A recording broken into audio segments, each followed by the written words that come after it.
Salut les fans de manga, ça faisait un sacré moment que je n'étais pas revenu sur cette émission. Alors pour reprendre tranquillement, je compte vous parler de deux animés basés sur le fantastique. C'est parti, on lance l'intro.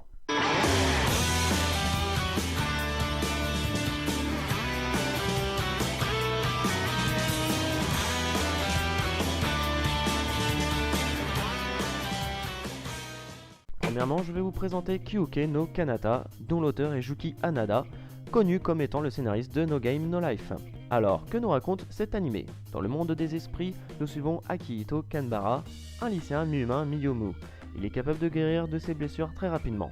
Un jour, il sauve Mirei Kuriyama, une lycéenne qui allait sauter du toit de son lycée à cause de son isolement.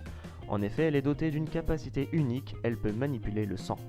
Vous voulez un animé avec de super animations, je vous le conseille. Il est un peu lent à démarrer, mais après on ne s'en lasse pas. Deuxièmement, vous avez peut-être déjà entendu parler de Roka no Yusha, dont le scénariste est Ishio Yamagata, connu pour Roka no Yusha. Actuellement, le manga ne comporte que 4 tomes, mais concentrons-nous sur l'animé.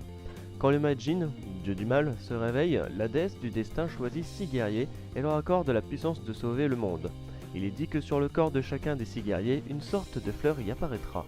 Le jour de l'apparition du dieu du mal approche à grands pas.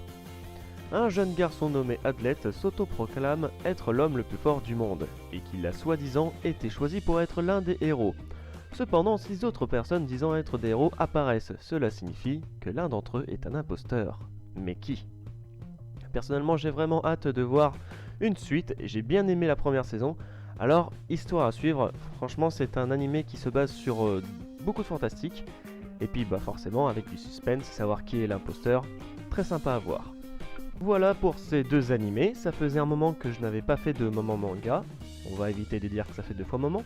Bref, j'espère vous avoir fait découvrir 2 nouveaux animés, vous pouvez laisser un pouce en l'air, ou même vous abonner si ce n'est pas fait. Je vous dis à la prochaine, bon visionnage, salut à vous tous!